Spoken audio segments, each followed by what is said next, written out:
स्वागत है आप सभी का आपके YouTube चैनल धीरज विश्व स्टडी में। पिछले कई वीडियोज में हमने पढ़ा कि एक्टिव वॉइस से पैसिव वॉइस किस तरीके से बनाया जाता है। अभी तक पिछले वीडियो में हमने पास्ट परफेक्ट टेंस तक का पैसिव वॉइस बनाना आपको बताया है। अब चूंकि पास्ट परफेक्ट कंटिन्यूअस टेंस की पैसिव वॉइस नहीं बनती और ना ही प्रेजेंट परफेक्ट कंटिन्यूअस टेंस की पैसिव वॉइस बनती है, तो इस तरीके से अब हम पढ़ेंगे फ्यूचर इंडेफिनिट टेंस की पैसिव वॉइस किस तरीके से बनाएंगे और उसका स्ट्रक्चर क्या होगा और उसमें कैसे हम उसको एक्टिव वॉइस से पैसिव वॉइस में कन्वर्ट करेंगे। तो चलिए देखते हैं कि किस तरीके से हम पैसिव वॉइस में इसको बनाते हैं। तो फ्यूचर इंडेफिनिट टेंस की जो पैसिव वॉइस होती है उसका स्ट्रक्चर हमें सबसे पहले समझ लेना चाहिए। उसी स्ट्रक्चर के अकॉर्डिंग हम जो है एक्टिव वॉइस से पैसिव वॉइस में कन्वर्ट करते हैं। तो यहाँ पे जो मैं स्ट्रक्चर लिखूंगा वो जो है पैसिव वॉइस का स्ट्रक्चर लिखूंगा। तो सबसे पहले हम लिखते हैं सब्जेक्ट। और वो सब्जेक्ट क्या होगा, जो एक्टिव वॉइस का ऑब्जेक्ट होता है वो यहाँ पर सब्जेक्ट के रूप में हम यूज करते हैं। उसके बाद हेल्पिंग वर्ब के रूप में हम लिखेंगे विल बी या शैल बी। विल बी या शैल बी का यूज करते हैं। अब यहाँ पे ध्यान देने वाली बात ये है कि फ्यूचर इंडेफिनिट टेंस का जो हेल्पिंग वर्ब होती है वो विल या शैल होती है। आईवी के साथ शैल का यूज करते हैं, बाकी सभी नाउन या प्रोनाउन के साथ विल का यूज करते हैं। लेकिन पैसिव वॉइस का ये नियम होता है, क्योंकि यहाँ पे पैसिव वॉइस का नियम ये होता है कि जब हम फ्यूचर इंडेफिनिट टेंस की पैसिव वॉइस बनाते हैं तो उसमें जो हेल्पिंग वर्ब यूज होती है वो फ्यूचर कंटीन्यूअस टेंस की हेल्पिंग वर्ब का यूज किया जाता है। तो फ्यूचर कंटीन्यूअस की हेल्पिंग वर्ब क्या होती है, विल बी या शैल बी। तो उसका यूज हम यहाँ पे पैसिव वॉइस बनाने में कर लेते हैं, इसलिए हेल्पिंग वर्ब जो होते हैं वो विल बी या शैल बी का यूज किया जाता है। उसके बाद जो है वर्ब की पास्ट फॉर्म का मतलब पास्ट पार्टिसिपल का यूज करते हैं। फिर वर्ब के बाद हम जो है बाई का यूज करते हैं, क्योंकि बाई जो होता है वो पैसिव वॉइस में यूज किया जाता है। तो बाई, उसके बाद अदर वर्ड्स लिख देते हैं। अदर वर्ड्स में जैसे लिखेंगे ऑब्जेक्ट हो गया, और वो ऑब्जेक्ट कौन बनेगा, जो एक्टिव वॉइस का सब्जेक्ट होता है वो यहाँ पर ऑब्जेक्ट का काम करता है। तो चलिए स्टार्ट करते हैं। सबसे पहले लिखेंगे सब्जेक्ट, और वो सब्जेक्ट क्या होगा, जो एक्टिव वॉइस का ऑब्जेक्ट होता है वो यहाँ पे सब्जेक्ट बन जाता है। और हेल्पिंग वर्ब जो होगी वो विल बी या शैल बी यूज की जाएगी। और उसके बाद वर्ब की पास्ट फॉर्म का यूज करते हैं, बाई लगाते हैं, ऑब्जेक्ट लिखते हैं। वो ऑब्जेक्ट कौन बनेगा, जो एक्टिव वॉइस का सब्जेक्ट होता है वो यहाँ पर ऑब्जेक्ट बन जाता है। फिर उसके बाद जो भी अदर वर्ड्स होते हैं उसको लिख दिया जाता है। तो अब देखते हैं एक सेंटेंस है, Ram will by this car. Ram will by this car. By this car कहने का मतलब BUY हो जाएगा, BUY। तो फ्यूचर इंडेफिनिट में देखिए क्या होता है, एक्टिव वॉइस का सेंटेंस है, सबसे पहले सब्जेक्ट लिखा जाता है, फिर हेल्पिंग वर्ब विल या शैल यूज किया जाता है। तो फिर जो राम है वो उसके साथ हम विल का यूज करेंगे, फिर वर्ब की फर्स्ट फॉर्म लिखी जाती है, फिर ये ऑब्जेक्ट है। ये तो फ्यूचर इंडेफिनिट टेंस का एक्टिव वॉइस है। अब हम पैसिव वॉइस क्या करते हैं, देखिए यहाँ पे जो ऑब्जेक्ट दिस कार है इसको हम जब पैसिव वॉइस बनाते हैं तो इस ऑब्जेक्ट को हम क्या करते हैं, सब्जेक्ट कर देते हैं, ठीक है। तो यहाँ पे इसको सब्जेक्ट के स्थान पर लिख दिया जाता है दिस कार। इसके साथ हेल्पिंग क्या लगेगी, विल बी लगेगी, क्योंकि शैल बी तो आई बी के साथ लगती है। तो यहाँ पे हम क्या यूज करेंगे, विल बी। तो देखिए विल बी। फिर उसके बाद वर्ब की पास्ट फॉर्म का यूज किया जाता है। यहाँ पे वर्ब क्या है, बाई। बाई मीन्स होता है खरीदना, और बाई का पास्ट फॉर्म होता है BOUGST, बाट, ठीक है। फिर उसके बाद हेल्पिंग वर्ब के बाद हम बाई का यूज करते हैं, बाई लिखते हैं यहाँ पे, और उसके बाद लिखते हैं ऑब्जेक्ट। लेकिन वो ऑब्जेक्ट बनेगा कौन, जो एक्टिव वॉइस यहाँ पे हम देख रहे हैं एक्टिव वॉइस में राम है, राम यहाँ पे सब्जेक्ट था। अब इसको हम पैसिव वॉइस में ऑब्जेक्ट बना देते हैं, तो ऑब्जेक्ट कौन बन जाएगा, राम, ठीक है। तो इस तरीके से ये एक्टिव वॉइस से पैसिव वॉइस में इसका कन्वर्जन हो गया है। देखिए Ram will by this car, Ram इस कार को खरीदेगा। इसमें जो है सब्जेक्ट हेड होता है, इसलिए इसको एक्टिव वॉइस बोला जाता है। अब जो पैसिव वॉइस होता है उसमें ऑब्जेक्ट हेड हो जाता है, तो यहाँ पे जो ऑब्जेक्ट था वो यहाँ पे हेड हो गया है, ठीक है।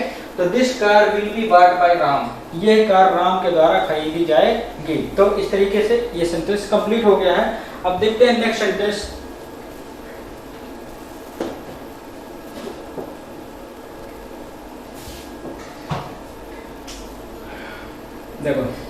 They will teach me, they will teach me.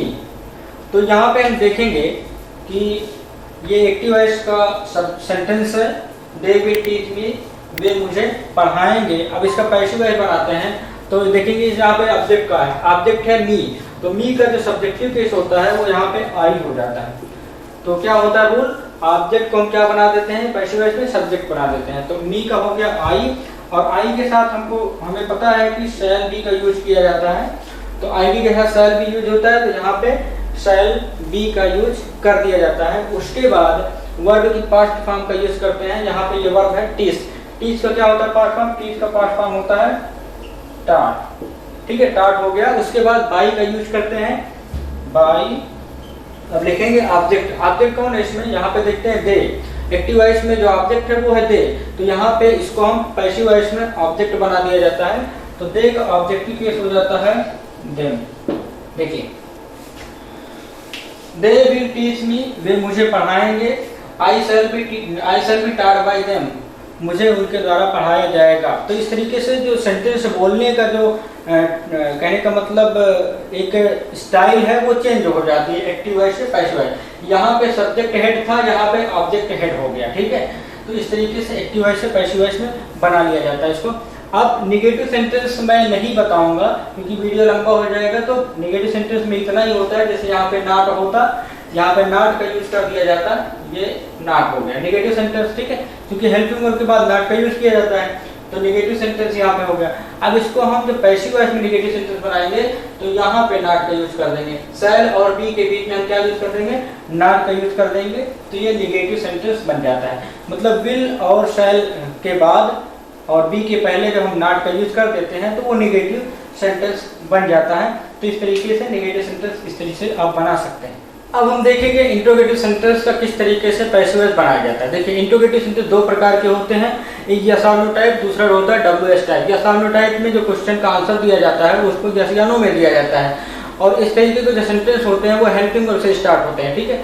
तो अब हम यहाँ पे लिखेंगे पैसिव वॉइस का स्ट्रक्चर, मतलब इंट्रोगेटिव सेंटेंस का किस तरीके से है पैसिव वॉइस में उसका स्ट्रक्चर लिखते हैं। तो चूंकि मैंने बताया कि सबसे पहले हेल्पिंग वर्ब लिखी जाती है, तो यहाँ पे लिखेंगे सबसे पहले क्या लिखेंगे, विल लिखेंगे, क्योंकि हम यहाँ पे पढ़ रहे हैं यस और नो टाइप का, तो विल लिखेंगे या शैल का यूज करेंगे। उसके बाद सब्जेक्ट लिखा जाता है, और वो सब्जेक्ट कौन होता है, जो एक्टिव वॉइस का ऑब्जेक्ट होता है वो पैसिव वॉइस में सब्जेक्ट बन जाता है। उसके बाद यदि निगेटिव सेंटेंस हो तो नॉट लगा देना सब्जेक्ट के बाद, फिर लिखेंगे बी लिखेंगे। उसके बाद वर्ब की पास्ट फॉर्म का यूज किया जाता है। वर्ब की पास्ट फॉर्म का मतलब होता है थर्ड फॉर्म, ठीक है, वर्ब की थर्ड फॉर्म हो जाएगी। उसके बाद जो है बाई का यूज कर दिया जाता है, फिर ऑब्जेक्ट लिख दिया जाता है, और वो ऑब्जेक्ट बोलिए कौन, जो एक्टिव वॉइस का सब्जेक्ट होता है वो यहाँ पर ऑब्जेक्ट बन जाता है। फिर उसके बाद क्वेश्चन मार्क का यूज कर दिया जाता है, ठीक है।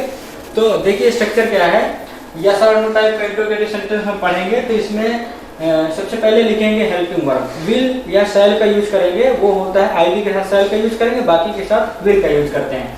तो यहाँ पे विल या शैल यूज होगा। उसके बाद सब्जेक्ट लिखते हैं, लेकिन वो सब्जेक्ट कौन बनेगा, जो एक्टिव वॉइस का ऑब्जेक्ट होता है, एक्टिव वॉइस का जो ऑब्जेक्ट होगा यहाँ पे सब्जेक्ट बन जाएगा। फिर उसके बाद सेंटेंस यदि निगेटिव भी हो तो सब्जेक्ट के बाद नॉट का यूज कर देंगे, उसके बाद बी का यूज करेंगे। फिर बाई वर्ब के थर्ड फॉर्म लिख के बाई लिख के ऑब्जेक्ट लिख देंगे, वो ऑब्जेक्ट कौन बनेगा, जो एक्टिव वॉइस का सब्जेक्ट होता है वो यहाँ पर ऑब्जेक्ट बन जाता है। चलिए एक सेंटेंस देख लेते हैं हम। तो will Ram and Shyam, will Ram and Shyam play cricket? Will Ram and Shyam play cricket? तो ये इंट्रोगेटिव सेंटेंस है जो कि यस और नो टाइप का होता है और ये एक्टिव वॉइस में, ठीक है। Will Ram and Shyam play cricket है, क्या राम और श्याम क्रिकेट खेलेंगे? तो इस तरीके से ये फ्यूचर इंडेफिनिट का यस और नो टाइप का इंट्रोगेटिव सेंटेंस हो जाता है जो कि एक्टिव वॉइस में है। अब इसकी पैसिव वॉइस हम बनाते हैं। देखिए यहाँ पे देखते हैं कि ऑब्जेक्ट जो है वो है क्रिकेट, तो क्रिकेट ऑब्जेक्ट है और क्रिकेट को हम जब सब्जेक्ट बनाएंगे तो इसके अकॉर्डिंग जो है हेल्पिंग वर्ब लगेगी, तो क्रिकेट के साथ विल का यूज करेंगे। तो यहाँ पे हम क्या लिखेंगे, विल लिखेंगे पहले, विल लिखेंगे। उसके बाद ये जो क्रिकेट है उसको यहाँ पे लाके हम सब्जेक्ट के प्लेस पे रख देते हैं, तो ये हो गया क्रिकेट, ये हो गया सब्जेक्ट, ठीक है। अब यहाँ पे नॉट का यूज नहीं किया एक्टिव वॉइस में, तो हम नॉट का यूज नहीं करेंगे, सीधा हम लिखेंगे बी। देखिए यहाँ पे लिखा हुआ है, ये बी लिखा हुआ है। फिर उसके बाद वर्ब की पार्ट फॉर्म यहाँ पे देखें, प्ले क्या है, प्ले है वर्ब। इसकी जो थर्ड फॉर्म होती है वो होती है प्लेड, तो प्ले का थर्ड फॉर्म क्या हो गई, प्लेड हो जाती है, ठीक है। उसके बाद बाई का यूज करते हैं, बाई लिख दें और फिर उसके बाद लिखेंगे ऑब्जेक्ट। वो ऑब्जेक्ट कौन बनेगा, यहाँ पे देख सकते हैं राम एंड श्याम, ये एक्टिव वॉइस में सब्जेक्ट थे, अब इनको हम पैसिव वॉइस में ऑब्जेक्ट बना देते हैं, राम एंड श्याम, राम एंड श्याम। फिर क्वेश्चन मार्क का यूज कर दिया जाता है। तो देखिए सेंटेंस क्या है, will Ram and Shyam play cricket, क्या राम और श्याम क्रिकेट खेलेंगे। इसका जो पैसिव वॉइस होगा, will cricket be played by Ram and Shyam, क्या क्रिकेट राम और श्याम के द्वारा खेला जाएगा। यहाँ पे जो सेंटेंस को बोलने की स्टाइल है वो भी चेंज हो जाती है, उसका स्ट्रक्चर भी चेंज हो जाता है, लेकिन जो सेंस होता है वो भाव एक ही होता है। तो इस तरीके से ये हो गया। अगला सेंटेंस हम देख लेते हैं। नेक्स्ट सेंटेंस होगा जैसे कि यहाँ पे हम लिखते हैं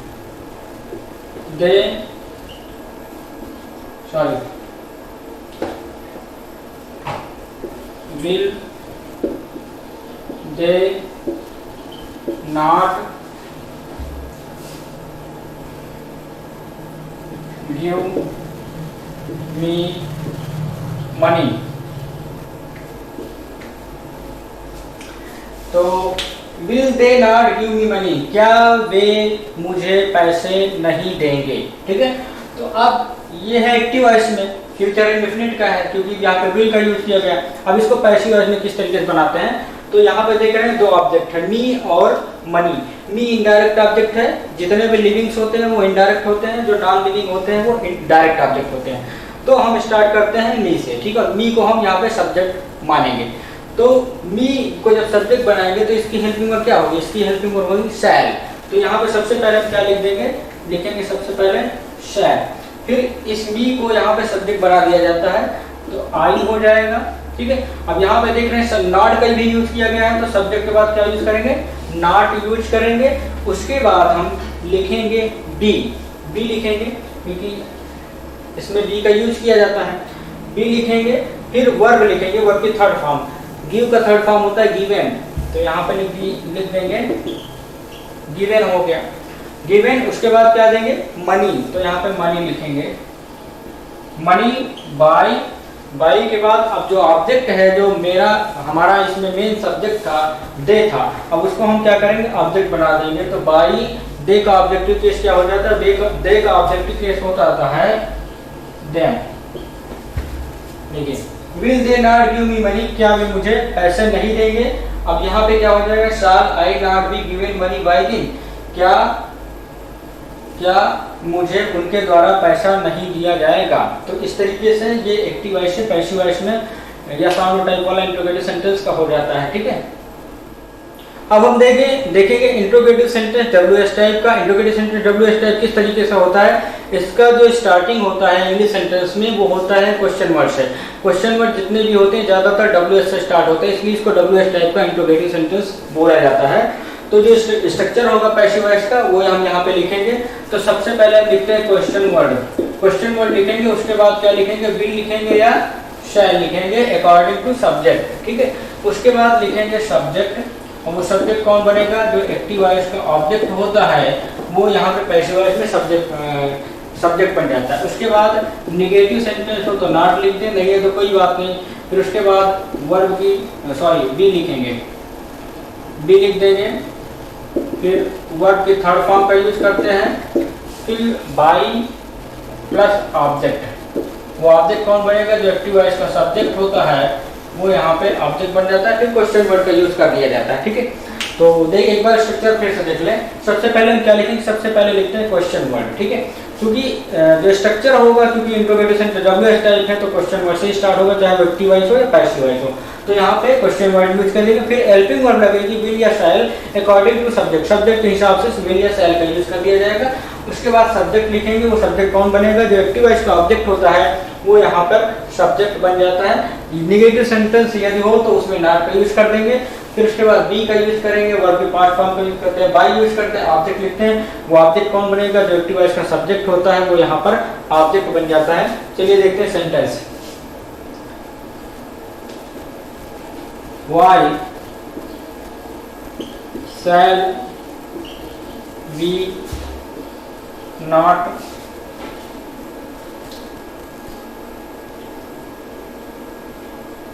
complete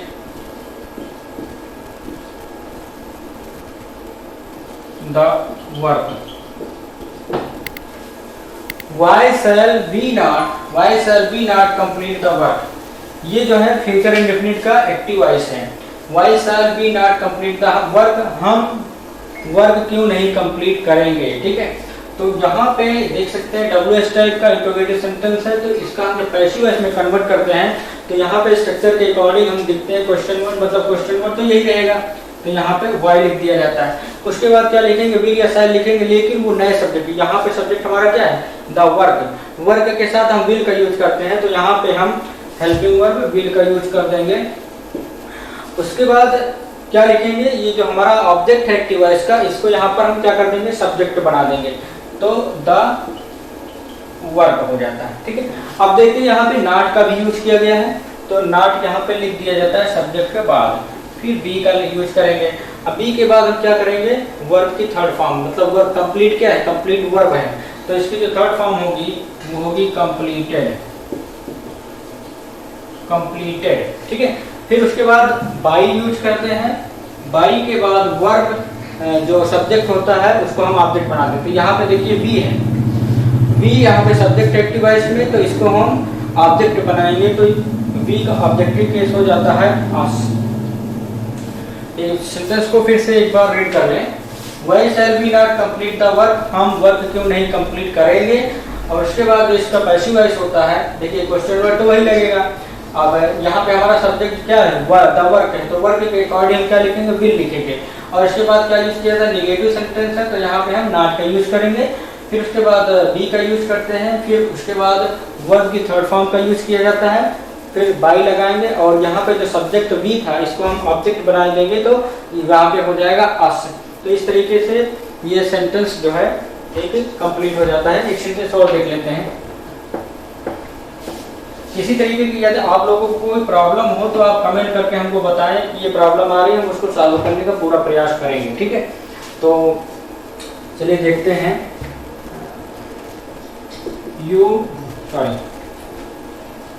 When will you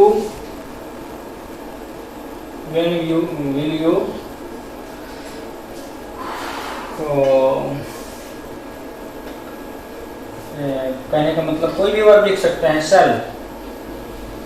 When will you sell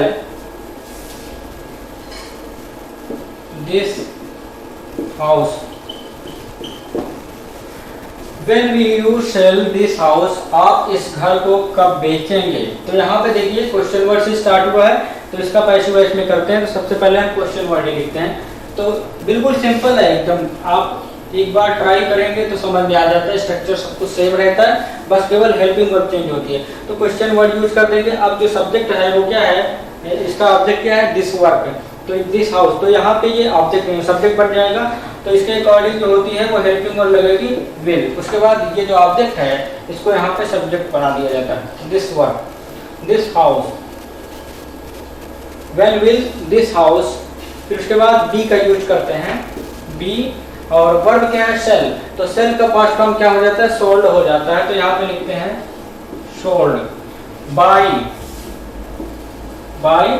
और अब ये जो यू है, यू एक्टिव वॉइस में सब्जेक्ट है, इसको हम पैसिव वॉइस में क्या कर देते हैं, ऑब्जेक्ट। तो यू का ऑब्जेक्टिव केस जो होता है वो यू ही होता है। ये क्वेश्चन मार्क हो गया। एक बार फिर से रीड कर लिया जाए। When will you sell this house? आप इस घर को कब बेचेंगे। When will this house be sold by you? ये घर आपके द्वारा कब बेचा जाएगा। इस तरीके से एक्टिव वॉइस से पैसिव वॉइस में कन्वर्जन जो है फ्यूचर इंडेफिनिट टेंस का वो कंप्लीट हो गया है। तो आपसे इतना ही रिक्वेस्ट है कि यदि आपने चैनल को सब्सक्राइब नहीं किया है तो सब्सक्राइब करके बेल आइकन प्रेस कर लें, और उसके बाद वीडियो को अधिक से अधिक शेयर करें, लाइक करें, कमेंट्स करके बताएं कैसे लग रहा है मेरा प्रयास आपके लिए। खास तौर से आपके लिए ये वीडियो चैनल बनाया गया है ताकि आप लोगों को फ़ायदा हो सके इसका, और आप अपनी स्टडी को कंटिन्यू कर सकें। मिलेंगे अगले टेंस के साथ, अगले सेंटेंस के साथ। तब तक के लिए जय हिंद।